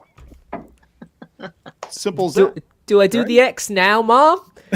Right? Like it's funny that comes up. Give them a trigger. Look, this is the. Can we not call it a trigger? What can we just call it? An age rating, like we do on video games? No, that's actually that. You know what? That actually, Wouldn't that be a much simpler way to deal with it? Way Wouldn't it simpler. be a simpler? Just say, hey, we're running a PG-13 campaign. We're running an MA-17 campaign. You get exactly one F-bomb per session. Yeah, or you get demonetized. Oh fuck. Yeah, no, I think it's just you gotta set expectations. I think on either side of the table, you have to set expectations up front. But yeah, I mean, I think if you agree to play, and then at that point you want to determine the trajectory of the entire group and the game itself, then you should be the dungeon master, not the player. People are not used to seeing you as you speak. By the way, they are closing their eyes and imagining the little cartoon avatar.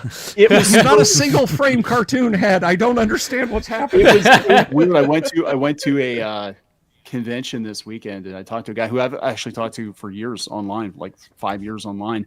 And we're sitting there talking. He just kept looking at me. He's like, "God, this is weird." He said, "God, this is so weird." And I'm like, "Why is it weird?" I'm like, I look at my wife and she looks at me every day, and I don't. But no, it's So you'll get used to it. Yeah, I feel like there should be some "be not afraid" joke in here somewhere.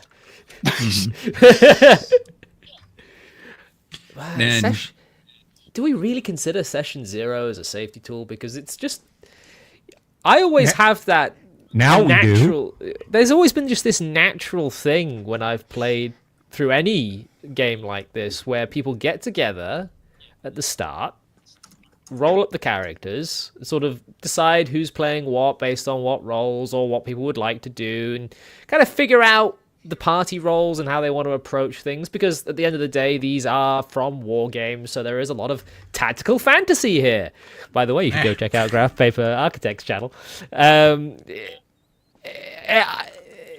This just seems like this just sort of seems like it folds into the natural conversation. Now, I will say, I have been told that the prior preamble to this heinous safety tools paragraph is about having a conversation.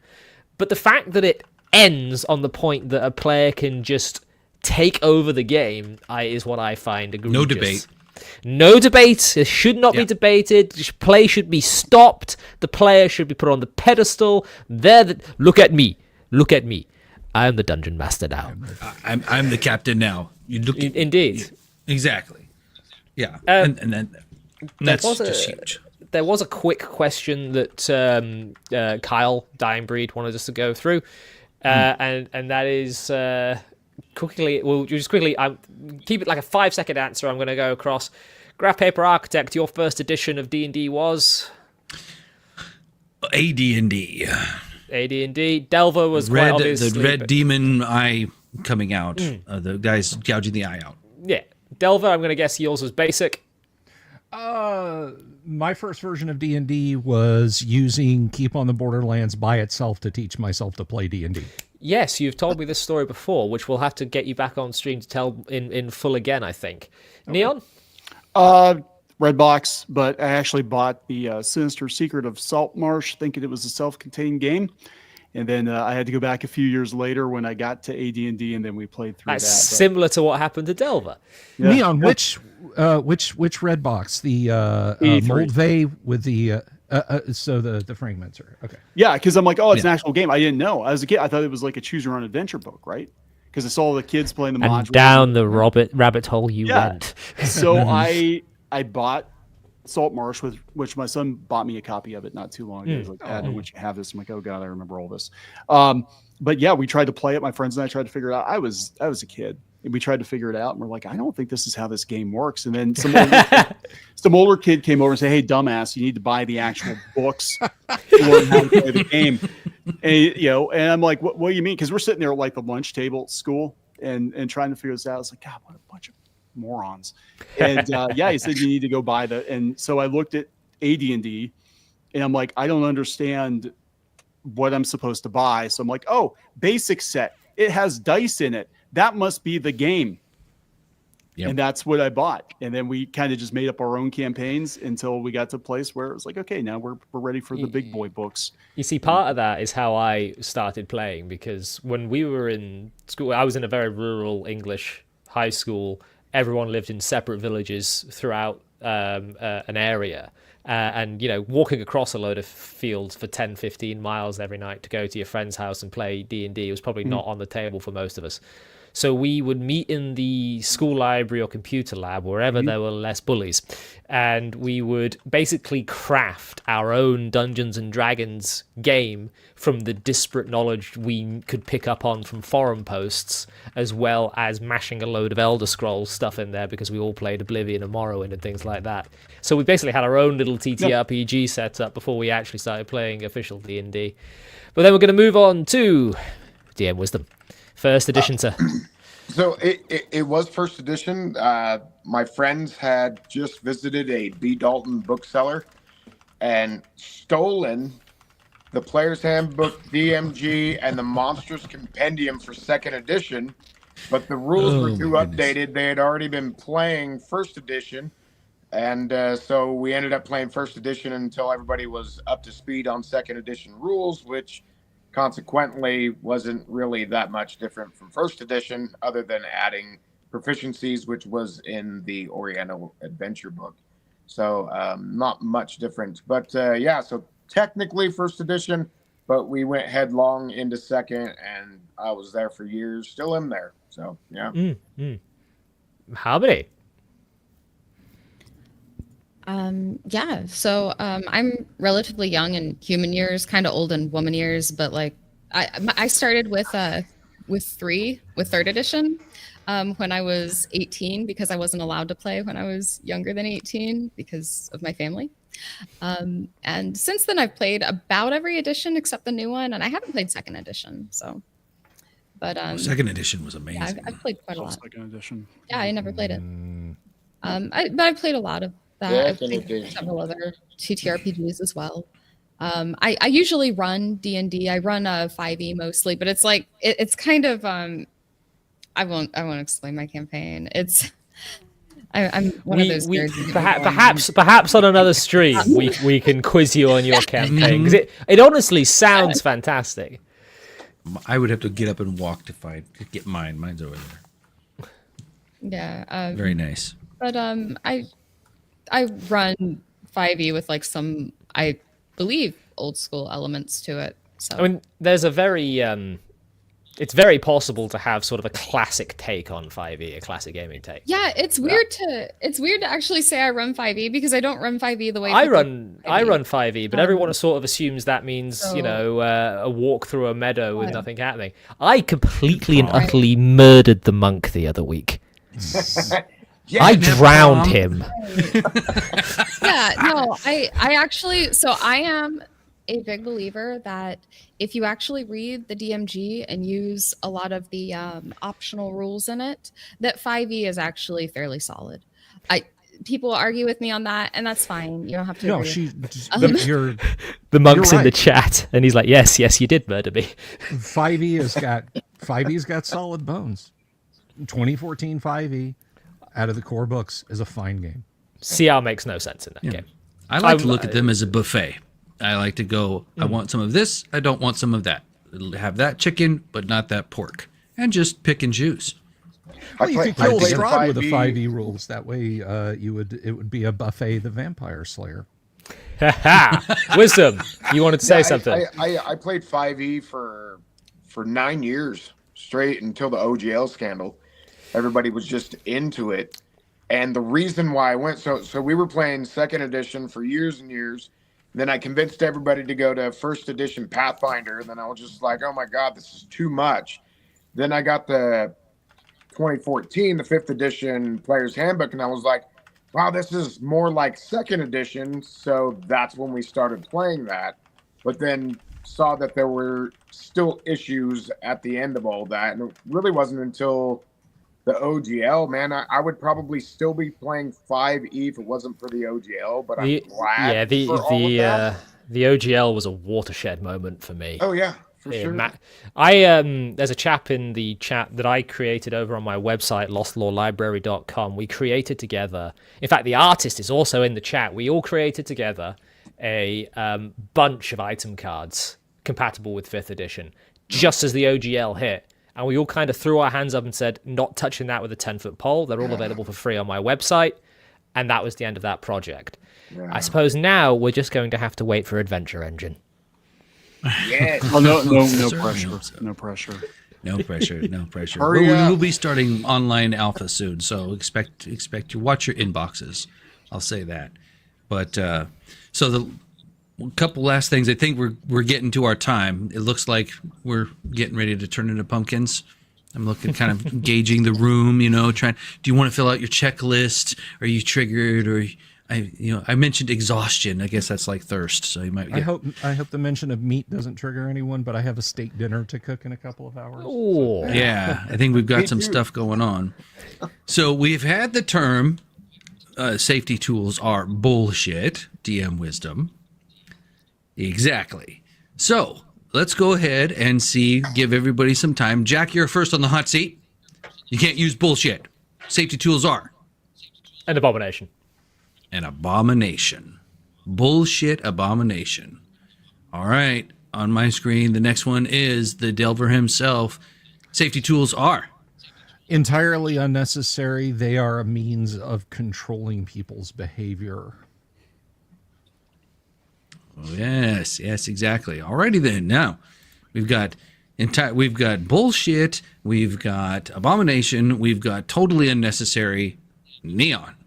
Safety Cop tools out. are Cop out. cop out. Yeah. Yep, cop That's- out.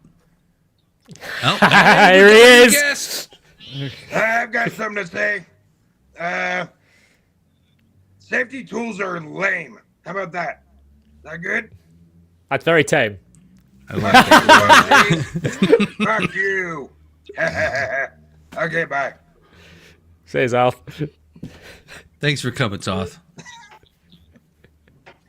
He wasn't lying when he said he played with dolls. He's totally real. What are you talking about? I saw him walk in. It's a red dragon. Yeah. I still wonder how you're going to make it up to him. Oh my God. After he barfed, I'm just like, oh shit, you're in the doghouse. Yeah, it's gonna be interesting. It's going to be interesting. So we have bullshit, abomination, unnecessary, cop out. HarmonyGinge.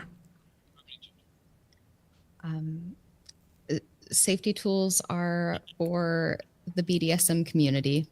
I don't think they have any place in this hobby. I don't think they have any place in any hobby where people are capable of having conversations with each other and treating each other like adults.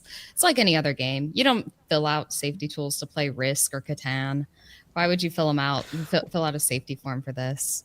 They're for the BDSM community, and I don't run BDSM games, so sorry to disappoint.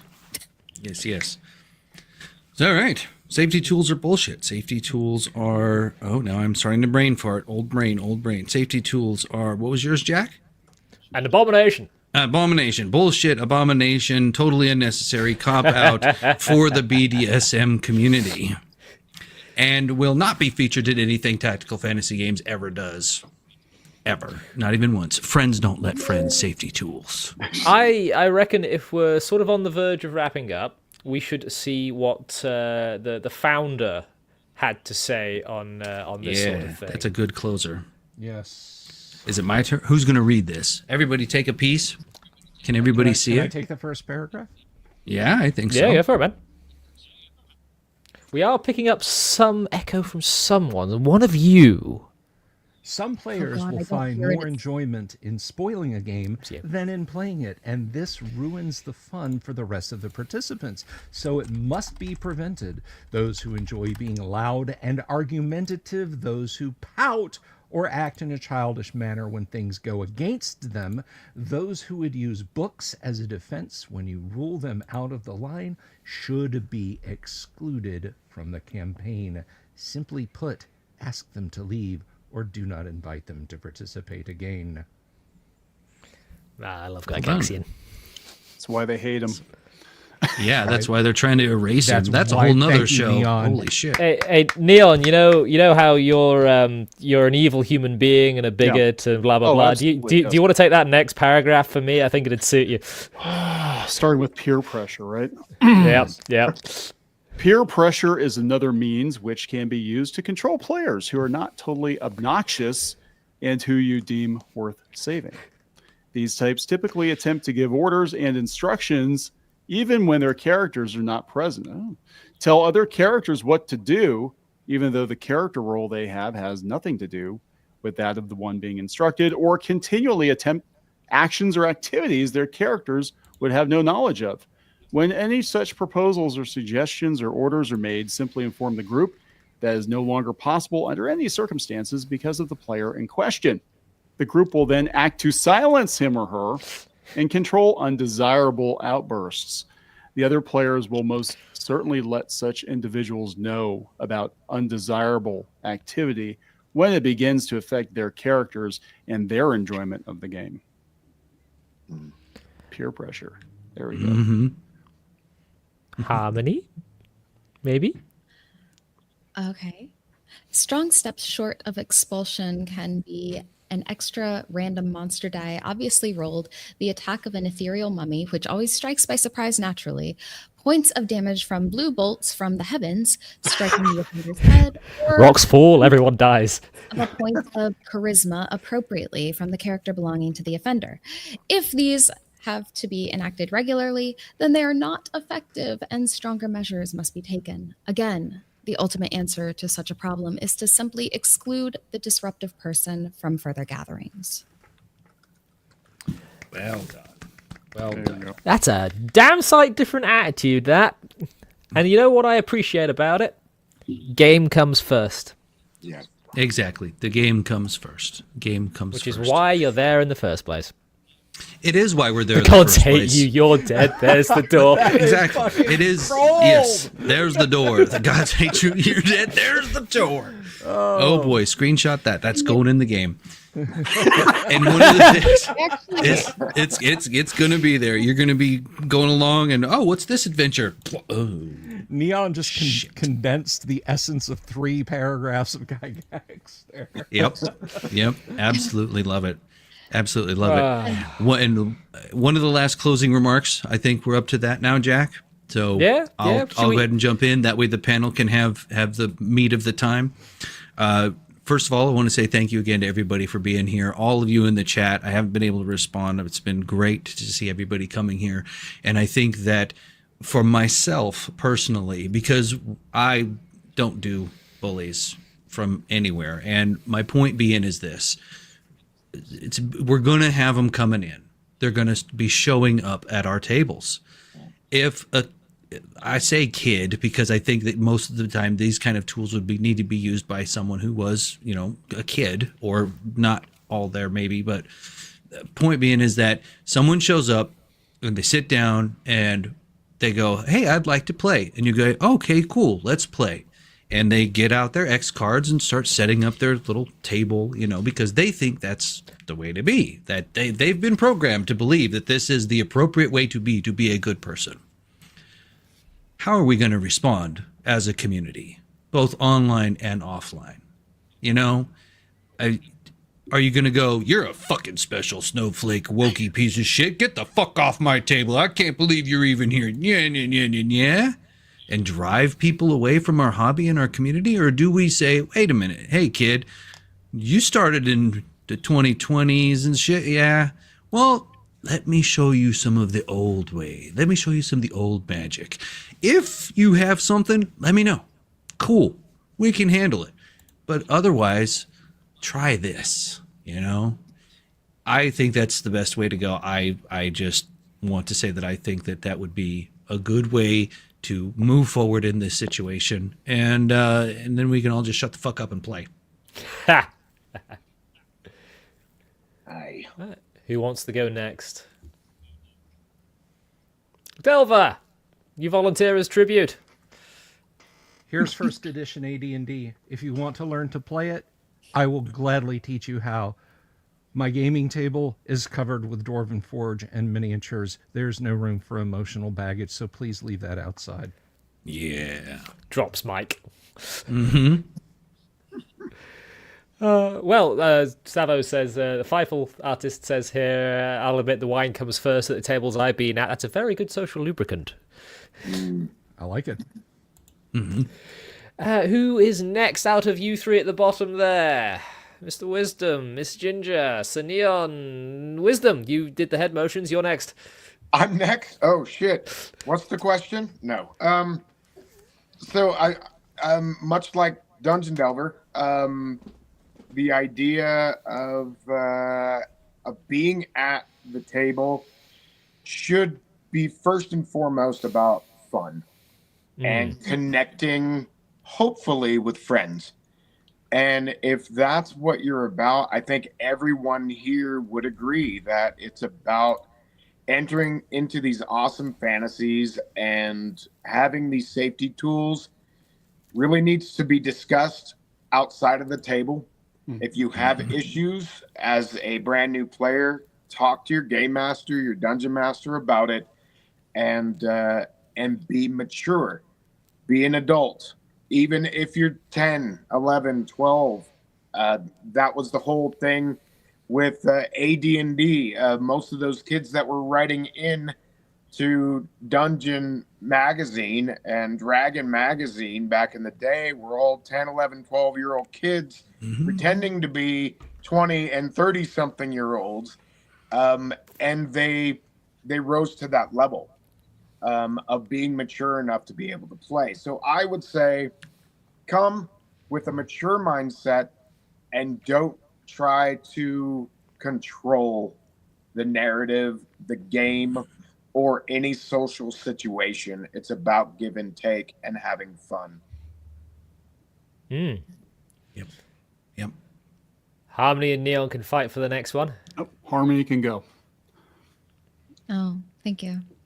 I guess in closing, I don't see a need for structured safety tools. I think the best thing you can do at your own table is foster an environment where your players feel comfortable talking to you if something is wrong. Like, I think the one time I ever really see a super valid concern that would change the game is like, I'm always iffy on the issue of like child murder in my games, right? Like that's one some people really have an issue with. So, I mean, if somebody comes to you with an issue with that, just foster an environment where they can, where it's not like a big deal and they know they're going to be heard.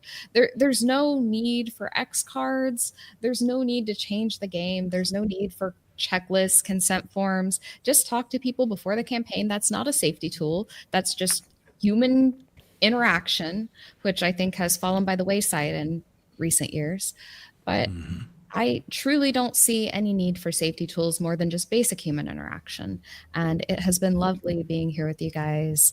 I have thoroughly enjoyed this panel. Thank you for inviting me. It's been a pleasure having you. Absolutely. Kneon, sir. Yeah, I mean, I think just, it goes back to setting expectations. Just be like, look, you don't want to discourage anyone from playing, because like GPA was saying, you get a new player in and all they've known is maybe 5e and, whatever the zeitgeist is online, and they come into your group and you think this person has potential, but you're going to get in their face and be like, yeah, we don't do, your safe space bullshit here. Get out of here. You need to have a conversation with the person beforehand. I think you need to be welcoming and just say, hey, this is our house, our rules. You go to somebody's house, you're expected to, play by their rules. If you don't like the house rules, then you don't visit their house, right? And maybe you can kind of lead by example. Say, like, look, come to our table. Watch us. Maybe before we start the campaign. Maybe if the campaign's already happening, you come in and watch us play and see how we play, and you decide if this is right for you before you commit to it. We're not going to change the way that we play to suit you.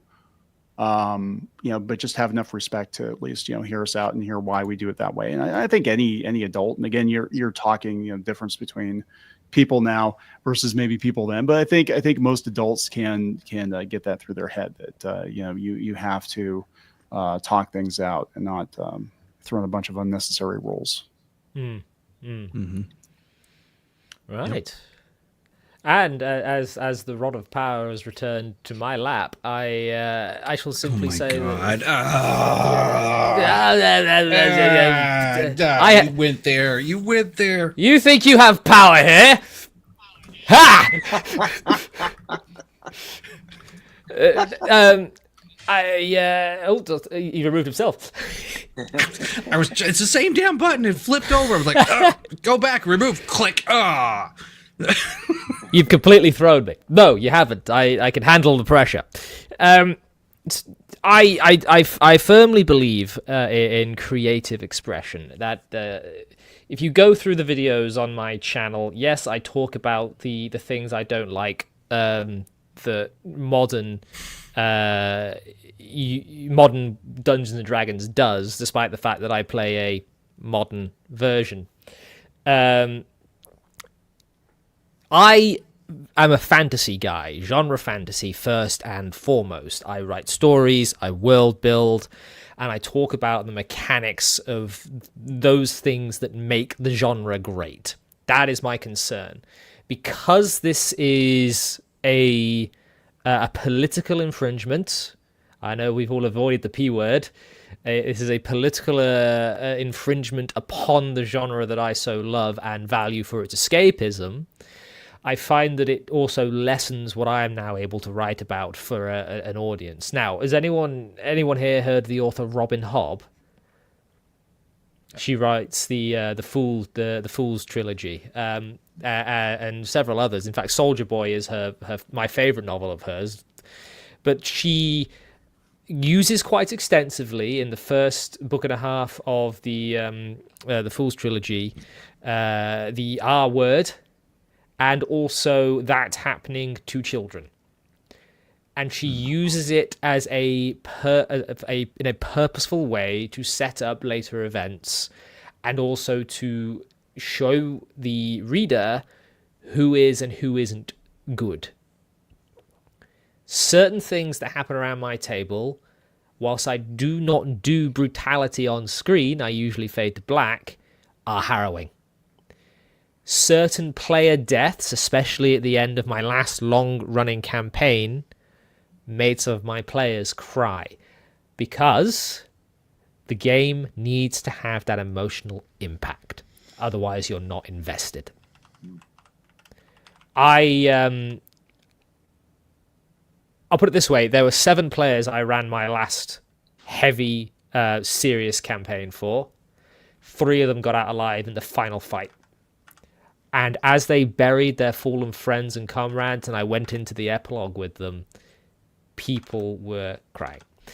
So that would not happen if someone was all of a sudden able to go, "No, I don't like it." It takes away from not just the game, but from the stories we use the games to tell.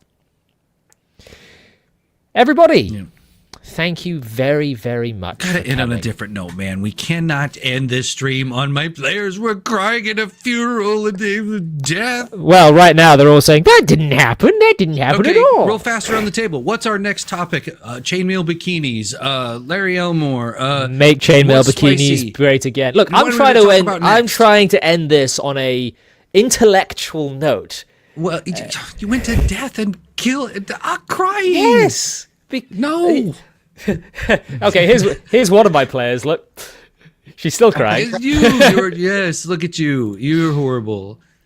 All right. But let's go through here. Everyone, please do like the stream, share the stream, clip the stream, go out into the world and share the good news of a classic gaming approach to 5th edition. Whatever you do with the stream, just don't cross them. Please do subscribe to me. It helps me an awful lot. Harmony, go ahead and quickly plug your stuff. I am at GingerBlast on Twitter, Harmony_Ginger on YouTube. I don't really do that much with YouTube though. So you should do more. Your videos are great. hang on. Yeah, I should. I'm just lazy. I got a lot going on. Maybe DM Wisdom. I'm on YouTube, Agranak Studios and agranak.com. That's it. You can find everything. Look for the puppets. Yes, come for the puppets. Stay for the guy with the curly mustache. Glorious mustache. Kneon, I don't really think my 100 and actually now 170 subscriber channel is going to be able to plug you all that much, but go ahead. ClownfishTV sucks. Don't subscribe to them. I think they're alt-right Nazis, closet Republicans, maybe, and Kneon's close personal friends with Elon Musk and talked him into buying Twitter and ruining it for everybody else. Yep. Delver. Yep. Perfect business partners. Perfect. At the Dungeon Delver on YouTube, at @Dungeon Delver on Twitter, and like and subscribe, please. GPA. You can find me on Twitter. You can find me on YouTube. The YouTube is not so much an engine because I'm a game designer. We are launching Tactical Fantasy Games. It's already actually is launched, but if you go to tacticalfantasygames.com, it says, coming soon, because I would pay real money for a webmaster. We'll get it done. You make games? Discord's coming. Adventure Engine. Huh? The what? We should talk after the show. You make games. I didn't know that. Yeah, I'm firing this one guy. I need a replacement. That's fantastic. I'm really glad to hear that. We'll have my people call your people. They'll call Elon's people. We'll do lunch. All Elon's people. Yeah, we'll do lunch. Yeah. Yep. I don't know about Elon. I mean, he did rename Twitter X. Oh shit! It's a safety tool. It's a safety tool. Everybody should go watch DM Wisdom's video on the X card. By the way, that is hilarious. It's the Da Vinci Code, but for safety tools. How about next time we talk about when D&D was fun? When we had things It's still like fun. I mean when it was fun in the media, when we could have college humor. That's a hilarious skit. When we could have stuff on the SNL, Babylonian Bee did a fun skit on it not too recently. Yeah, they did. But college humor had a dungeon mistress. Again. That's what we need. Make D&D satanic again, and that would be great. Satanic again. I did see the little pentagram there beneath that pointy beard. Hey, pointy beard. The symbolism, it keeps going. Anyway, I'm going to click the button. Everybody, thank you very much for watching. It's been a very active chat. It has been a pleasure speaking to all of you. Thank you for joining me on my little channel. Goodbye. I'm going to